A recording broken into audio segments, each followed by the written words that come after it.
Fala pessoal, tudo bem? Começando mais um bate-papo CBC e diretamente do Fórum Nacional de Formação Esportiva e CBC e Clubes Expo. Estamos ao lado de Glenda Kozlovski e Magic Paula. Bom, dispensa comentário, né? Estar com vocês aqui ao lado. Muito bom estar com vocês, né? Nesse bate-papo. E queria que vocês começassem falando, né? O que vocês estão achando do evento. Então, essa é a segunda edição que o CBC promove esse evento aqui em Campinas. Como tem sido os seus olhares aí para esse evento? Pode começar, Minka. Eu começo? Bom, a primeira vez que eu participo desse evento, né? E quando eu soube, eu não conhecia, eu não sabia que existia esse evento aqui no Brasil. E quando eu soube, quando me convidaram para participar, eu falei, nossa, olha o tamanho da importância da gente ter um evento desse reunindo os clubes do Brasil inteiro. Porque se a gente quer discutir sobre esporte, se a gente quer falar sobre esporte, onde... né, a gente mora num país onde a educação física não é mais nem obrigatória dentro das escolas, a gente tem que olhar para os clubes, né, os clubes que ainda financiam e patrocinam e cuidam das bases e da formação dos nossos atletas. Então, você conseguir reunir todos os clubes do Brasil aqui é importante porque existe a troca entre eles, entre os profissionais. Você traz os grandes atletas aqui para que, né, eles contem as suas histórias, as suas experiências. Então, é um lugar onde você fomenta a educação, a informação e a formação. E é isso que a gente tem que apostar no nosso país, já que a gente gosta de esporte e quer ver a evolução das modalidades esportivas no nosso país. Magic, eu queria que você falasse, bom, embaixadora do CBC, medalhista olímpica, campeã mundial, sabe bastante do que acontece por fora e por dentro do CBC, né? Essa é a segunda edição desse evento, mas você já participou de vários outros eventos do CBC. Queria que você falasse o que você viu de diferente nesse primeiro dia de evento, o que você está vendo diferente e quanto tem sido especial também estar participando mais uma vez. Subiu o sarrafo, né, Danilo? Porque o ano passado já foi um evento monumental e esse ano a gente viu que a própria estrutura já diz que aquela coisa, né? Como vai ser o ano que vem, né? Mas acho que é importante a gente estar sempre debatendo, discutindo, interagindo, trocando, né? O esporte que a gente faz no nosso país, porque ele ainda é muito da paixão, ele é pouco da gestão. E a gente vê aqui, e eu falo com propriedade que eu estou dentro do CBC, né? Participei de 15 fóruns estaduais pelo Brasil, onde a gente levou o CBC, disseminou o que é feito aqui, o trabalho que é feito, a gente conseguiu transmitir também, eu sempre falo que a gente não nasce no pódio, a gente aspira a estar no pódio, e esse é um caminho longo, um caminho que só os sortudos e os que insistem e os disciplinados que vão chegar lá. Quantas meninas não passaram junto comigo que em algum momento desistiram, em algum momento, e não puderam estar num pódio olímpico, e não puderam estar no mundial, mas fizeram parte dessa estrutura, né? E essa estrutura aqui, que o CBC, o trabalho que o CBC faz, é buscando esse trabalho ser mais forte na base, na formação, na estrutura, dar uma melhor estrutura para os clubes, não só de recursos, né, financeiros, mas de melhorar a gestão desses clubes pelo Brasil inteiro. Um CBC que começa em 2014 com 17 clubes e hoje tem 2.070 clubes associados a esse projeto, é algo que a gente está aqui hoje discutindo vários temas, trazendo pessoas de vários nichos do mercado do esporte mesmo, para que a gente possa cada vez mais melhorar. Então, participar dessa Expo, para mim, sempre é um privilégio estar aqui. Hoje eu tive a felicidade de participar de um painel junto com a Glenda e a Hortência, que também mostra ali as mulheres, né, que quebraram regras há muitos anos atrás. É muito importante isso também, para a gente poder incentivar e fortalecer essa cultura do esporte no nosso país. É sempre bom estar em um lugar que você está falando, está exalando, está bebendo da fonte do esporte.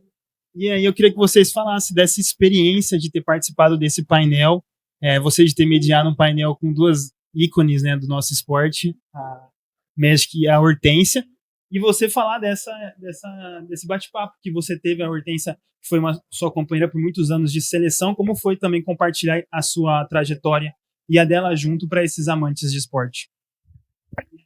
acho que assim, quando você traz essas duas atletas tão importantes para a história do esporte brasileiro, é como se você tivesse não deixado esse legado acabar, esse legado morrer com o tempo, entendeu? Eu acho que aqui no Brasil a gente tem a péssima mania de ir esquecendo das coisas. A gente vai esquecendo os nossos heróis, a gente vai esquecendo as nossas histórias. E é tão importante a gente falar para sempre da Paula, da Hortência, dessa geração do basquete brasileiro e depois a geração seguinte que veio, porque é a base, é a raiz de tudo, sabe? O que elas construíram foi uma coisa tão grande e que a gente está vivendo um gap, obviamente, agora de gerações dentro do basquete, olhando mais para o basquete feminino, mas que a gente não pode deixar esse gap apagar essa história, sabe? Então é sempre bom e é sempre importante a gente estar trazendo os nossos grandes ídolos, relembrando a história, trazendo a experiência de todas elas, né? De todos eles que passam por esse palco, de todos os nossos atletas que dão entrevistas e revivendo essas histórias, porque só assim a gente não constrói o futuro só no presente. A gente constrói o futuro reunindo toda a experiência, toda a trajetória que a gente teve no passado, com as novidades que a gente tem no presente, planejando o futuro, sabe? Eu acho que isso tudo está interligado. Então, para mim, é sempre bom estar com elas duas. É muito bom poder escutá-las, sabe? Porque eu me divirto muito, é muito legal. E aí, eu acho que estar com vocês, né? Estar com a Glenda, estar com a Hortência, faz a gente relembrar histórias, né? E histórias que marcaram. Eu acho que o mais importante nesse bate-papo, eu acho que é o tema que a gente trouxe. Que pode sim ter várias lideranças, que pode sim ter pessoas que tenham perfis diferentes, que pode sim a gente poder ter dentro de uma equipe, dentro de um grupo, pessoas que às vezes não têm afinidade, mas elas se respeitam, né? Elas se admiram. E a gente, o que a gente queria, na verdade? A gente queria fazer do basquete feminino algo real, algo que estivesse no alcance, no nível do que a gente acreditava que era para a gente. Eu falo sempre que muitas vezes a gente está preocupado numa equipe, numa empresa, montar uma grande equipe, treinamento, planejamento, e a gente esquece o que faz esse trabalho são as pessoas. E muitas vezes a gente se depara e não chega ao auge, ao sucesso, porque a gente fica só olhando e julgando o outro. A gente quer que as pessoas sejam como você acha que deveria ser. E o que faz uma equipe é o perfil de cada um contribuir com o seu melhor. E às vezes a gente fica julgando, insistindo que não, tem que ser do jeito que eu acho, do jeito que eu quero, não, tem que ser o que é melhor para a equipe. E fica muito claro que só ter 2 talentos não basta. A gente não pode sobreviver só de 2 talentos. A gente precisa ter de verdade um time, né? Que eu quero bem para cada um daquelas pessoas que estão ali. Quando a gente parou de olhar um pouco para o umbigo da gente, é que as coisas começaram a fluir. Porque a gente não ia ser nada se a gente não parasse de olhar só para o que a gente fazia. Se eu sou melhor, se eu não sou, se o meu time é melhor, se o seu é. Enquanto a gente não olhasse mais para frente, a gente não conquistaria nada. Foi a partir desse momento que eu acho que a gente tem essa consciência, a maturidade de que juntas a gente pode fazer a diferença, aliar qualidades. Então, às vezes, a gente se depara em muitas situações que as coisas não caminham porque as pessoas não se entendem. E eu não sou obrigado, eu não posso querer que o outro seja igual a mim. Porque isso é muito chato, cada um é do seu jeito, cada um com o seu perfil. Só não dá para aceitar a trairagem. E isso nunca existiu entre a gente. Quando você quer matar o outro, não pelo seu trabalho, não pela sua capacidade, não vira, não rola, entendeu? E só rolou pra gente porque a gente sempre se respeitou e a gente sempre queria, na verdade, a gente queria o mesmo, o melhor pro basquete feminino. Que aula, hein? Que aula. Glenda, eu queria que você falasse. Uma coisa legal, assim, do painel ali, é trazer essa questão dos princípios mesmo, né? o seu rival, ele não é seu inimigo, né? O seu adversário não é seu inimigo, ele é apenas um rival. Por quê? Porque ele é tão bom quanto você. Então, se você começa a enxergar o outro, ele é tão bom quanto a mim, e eu vou melhorar porque eu quero ser melhor do que ele, isso é sadio, isso é normal. Agora, o mais legal é a lealdade que elas sempre tiveram, né? Elas sempre souberam que elas eram muito boas, elas sempre souberam que existia todo um entorno criando essa rivalidade, né? Depositando essa rivalidade nelas duas, mas eu acho que sempre houve uma lealdade entre elas, principalmente quando elas estavam vestindo a camisa da seleção. Então, acho que isso é um recado, e é um recado importante para ser dado nos dias de hoje, a lealdade. Com certeza.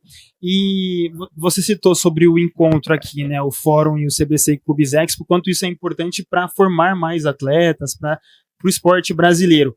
Você que já passou por cobertura de vários Jogos Olímpicos, vários campeonatos internacionais, como você tem visto essa crescente, essa evolução do esporte brasileiro? Que a gente falava muito que o Brasil é o país do futebol, mas hoje eu costumo falar que o Brasil é o país das outras modalidades também.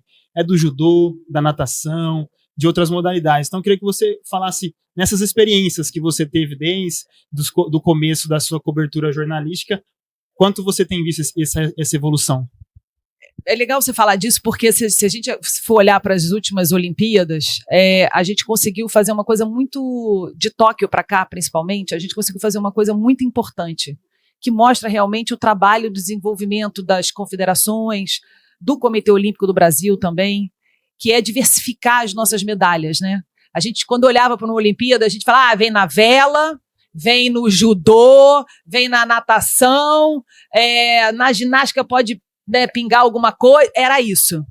E aí, de repente, a gente começou a ganhar medalha em outras modalidades. Então, isso mostra o desenvolvimento do esporte no país. Ao mesmo tempo, me preocupa um pouquinho essa questão do esporte na base, porque antigamente eu via mais crianças que chegavam, por exemplo, para mim e falavam assim, tia, eu quero ser que nem fulano, tia, eu quero fazer esse esporte, tia, eu quero estar numa Olimpíada. Não vejo mais tanto isso. E não vejo assim, convivo com muitas crianças também, e não vejo eu não vejo essas conversas entre as crianças, entendeu? Até mesmo, por exemplo, eu frequento o Pinheiros, que é um clube em São Paulo, que é um clube, né, tradicionalmente que apoia os esportes olímpicos, que tem as escolinhas de todas as modalidades, enfim, já teve delegação de Olimpíada com 60% da delegação atletas do Pinheiros, e mesmo assim, eu andando ali, né, no Pinheiros, e às vezes eu bato papo, converso com a garotada, eu não vejo ninguém falando, meu sonho é ser a Paula, meu sonho é ser o Oscar, meu sonho, sabe? Então, isso me preocupa um pouco, porque eu acho que essa criança, como a Paula já falou, o esporte ele demanda tempo, o esporte ele não é imediato. O esporte é uma continuidade, é uma criação, você é uma formação longa, né? Então você pega a criança de 10 anos para que ela possa, quem sabe, estar numa Olimpíada daqui a 8 anos, daqui a 10 anos, daqui a 12 anos. Eu não sei, eu posso estar errada e eu espero que eu esteja errada. E também não sei como cuidar disso e como reverter isso. Mas é a única preocupação que eu tenho, que eu não vejo mais tantas crianças com sonhos de se tornar um medalhista olímpico, por exemplo. Entendeu? Eu acho que a Glenda toca num ponto crucial, que é o sonho, né? Esse é o que move a gente, né? É o sonho. E, assim, precisa, sim, sonhar para ele se realizar. Se você não sonha, como você realiza? Então, todas nós, né, tivemos um sonho um dia. A Glenda, talvez no início de ser uma atleta olímpica, depois ela, com uma categoria, ela foi para uma área que lida muito bem com isso e também se deu muito bem, né? Tem o talento para isso, mas é isso, eu vejo a dificuldade de seduzir uma criança hoje para correr, para brincar, né? E depende muito se o pai e a mãe gostam, se o avô e a avó levam, se o prefeito da cidade gosta, se tem lá. Então a gente precisa ter alguma forma da gente seduzir essa criançada, de que, a gente está num momento já é constatado a epidemia da obesidade infantil, a inatividade física nessa geração. Essa geração vai viver menos que seus pais. A depressão. A depressão. E outra, eu não gosto de conviver com com a decepção. E no esporte é o que mais a gente vive. Se decepciona, a gente perde, a gente erra, a gente não joga bem, a gente é cortado. A gente é, e aí, assim, de uma seleção. E outra, só não seguiu quem teve esse mesmo espírito. Ah, não é para mim, não dá. Teve atletas aí que foram medalhistas que 10, 12 peneiras para começar a fazer aquele esporte. E estavam ali, insistindo, persistindo. Então, assim, hoje, acho que desiste muito fácil das coisas, assim. Ai, não sei, não é para mim, não quero técnico na minha orelha. Não é fácil, é difícil. Você tem que se restringir de muita coisa. Só para completar, aproveitando a deixa dela, só para a gente ter uma ideia, por exemplo, a gente vê o João Fonseca no tênis, né?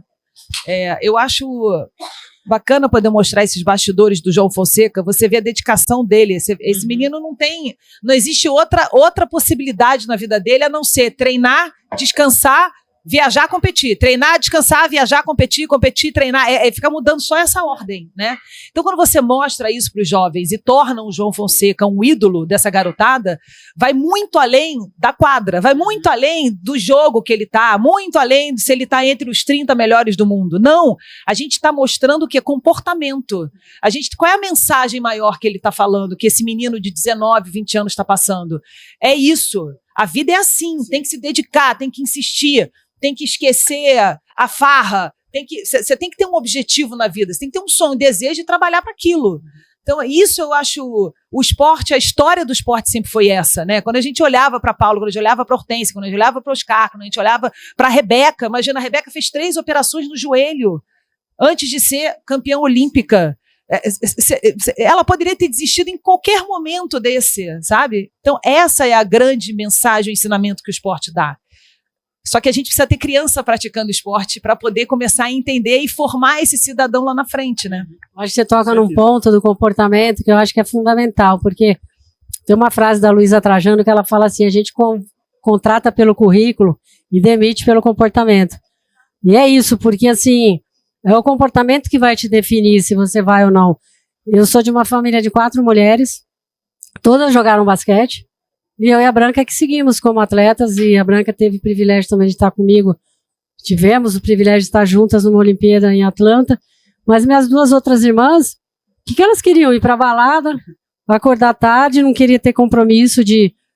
É duro, são escolhas que você tira muito da sua vida pessoal, ser atleta, mas também é uma vida curta. Então você tem que aproveitar aquele tempo que você tem. Então são escolhas, e todo dia na nossa vida a gente faz escolhas. Todos os dias você faz escolhas. Então você pode escolher ser bom, mediano, ruim. Tá ok, mas é você que escolhe, não sou eu. Se você quer isso para você ou não. E vai mudar mesmo no comportamento. Como você se diferencia do outro? Ah, ele treina pra caramba, eu também. Como ele se comporta? Como eu me comporto? Então eu acho que isso define muito a sequência de tudo isso, de como chegar e como não chegar. E queria que você falasse, assim, para a criança é a questão da educação, né? Essa para ela começar a entrar no esporte. E qual que seria o papel, então, do gestor hoje, por exemplo, de um treinador ou de um gestor mesmo de clube? Qual que você acha que deveria ser o papel dele para trazer resgatar esse sonho, ou, enfim... Tem uma teoria. Eu falo que nós mesmos matamos o esporte na escola. Por quê? Chegou um momento da aula de educação física, aquele que sabia ia jogar, aquele que não sabia ia para a arquibancada. Ali a gente já criou uma linha que, assim, você sabe, você brinca, você joga, você não sabe, você vai para a arquibancada. E esses que foram para a arquibancada foram para a área da educação. Foram ser diretor de escola, foram ser professor. E a gente hoje não consegue ser algo conjunto com a educação. Eles entenderem a importância do esporte na vida de uma criança, que educa também, que às vezes talvez seja muito mais, tem uma potência muito maior do que ela estar ali dentro da sala de aula aprendendo 1 mais 1, 2 mais 2, que é fundamental também a educação física, a atividade física, a sociabilização, perder e ganhar. Então, eu acho que nós mesmos matamos a educação física na escola. Tem quantas histórias, assim, em famílias, assim, né? Por exemplo, quando a criança mais agitada, né? Aquela mais espivitada, que respeita menos, aí os pais vão, põe no judô porque ensina limite, não tem isso? Porque o esporte é isso, o esporte, ele, assim, as lições que a gente vai aprender, né? Que a gente vai vivenciar na vida da gente, na fase adulta, a gente aprende de uma forma muito lúdica no início, no esporte, então torna-se normal. Então foi quando eu fiz a primeira pergunta para elas duas, que eu achei muito bacana, que eu perguntei, como é que vocês viam a rivalidade nessa época de vocês? Aí a Hortência e a Paula falaram, a gente não sabia nem o significado da palavra rivalidade. Como é que a gente ia ter na cabeça? A gente queria brincar. A gente queria brincar. Então aquilo ali não era rivalidade, era uma grande brincadeira, entendeu? Eu não tinha esse conceito. Então os conceitos são passados no esporte de uma forma muito lúdica. Quando você vai crescendo e você vira adolescente maior, você começa a entender tudo aquilo que você estava aprendendo. Não à toa a gente tem grandes, excelentes ex-atletas como executivos, como palestrantes, como bem-sucedidos nas suas carreiras pós-esporte. Mas é óbvio que os valores do esporte são valores muito enraizados, são valores muito profundos. E uma vez que você aprende esses valores, você leva para a sua vida. E eu acho que quando você abre mão desse poder de educação e de formação de cidadão ainda novo, porque você não tem uma educação física numa escola, você despreza a educação física numa escola, eu acho que quem perde é o país na formação dos seus cidadãos, né? Então, eu acho que o Brasil está perdendo. Quando ele não dá a devida importância à educação, assim como a matemática, como o português, como a ciência, como a física, quem perde é o país. Falo sempre que os valores do esporte me tatuaram, né? E quando você fala, hoje tem uma teoria assim, não pode competir, não pode não sei o quê, tem que ser todo mundo. Gente, a vida é uma meritocracia. Ele vai chegar uma hora, ele vai ter que passar no vestibular, ele vai chegar uma hora, ele vai ter que estar ali na briga por um emprego, por um trabalho, ele vai ser melhor ou não que o outro, ele vai estar mais capacitado ou não. A vida é isso, a vida é você ter que competir, né? Cada vez mais. Então, assim, por que não ele aprender de um jeito brincando? E tem um fator hoje que também que a gente tem que se preocupar um pouco, é como esses pais estão lidando com crianças que fazem esporte. Uma cobrança excessiva, com pouca idade, sem respeito, às vezes quando vai ver um jogo, brigando. Tem competições aí que já estão proibindo os pais de entrar nos jogos.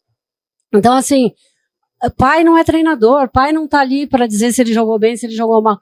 Pai tá ali para acolher, pai e mãe tá ali para falar, foi incrível, amanhã você melhora, vamos treinar, vamos lá. O pai e mãe não é para estar nessa pressão que tem que ganhar jogo, que tem que ser o melhor, que tem que ser o cestinha. Pai e mãe é para falar, valeu. Foi incrível, mesmo se você está no banco, você pode contribuir com a sua equipe.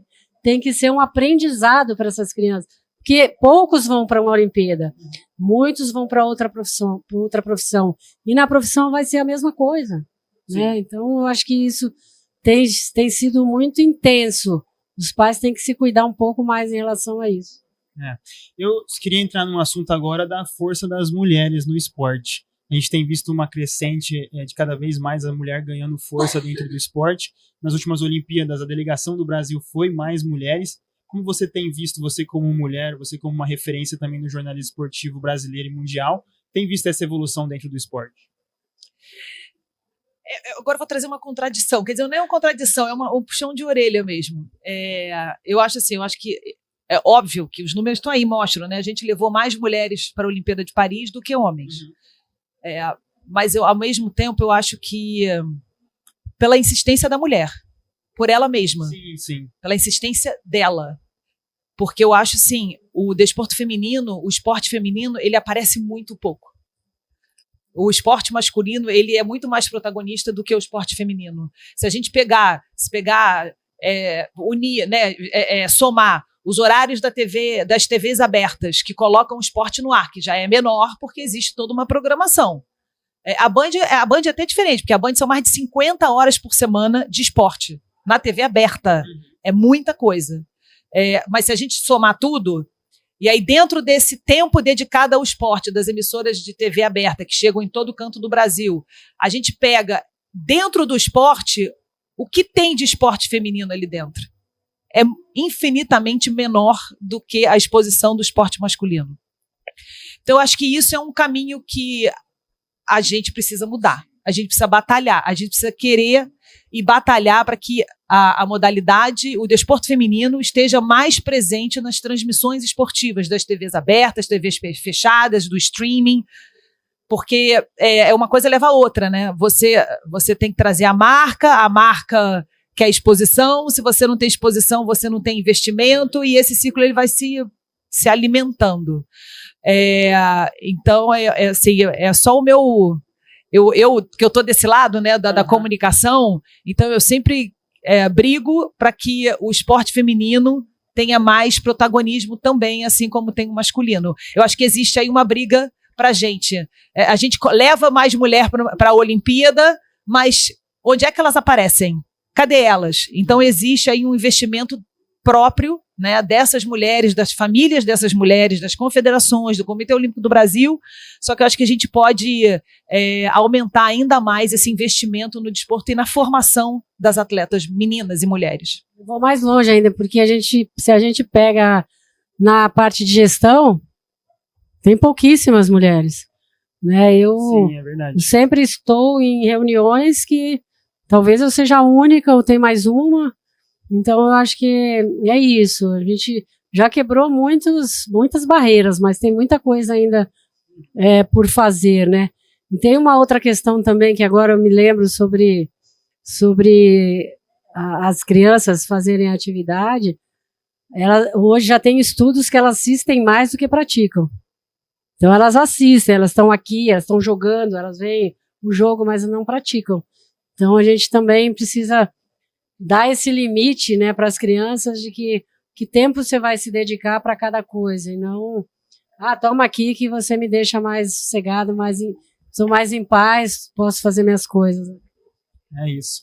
Bom, queria agradecer esse bate-papo, foi muito legal. E para finalizar, só entregar aqui um presente do CBC para vocês, uma camisa que fizemos para você. Obrigada. 10, hein? Obrigada. Número 10. Uma camisa que vocês podem usar aí na academia, para treinar, várias coisas, né? Obrigada, viu, Danilo? Obrigada. Muito obrigada. Obrigado, Glenda, pela sua participação. Magic também. E a todos que nos assistiram, fica para o próximo episódio, que logo tem mais um bate-papo CBC.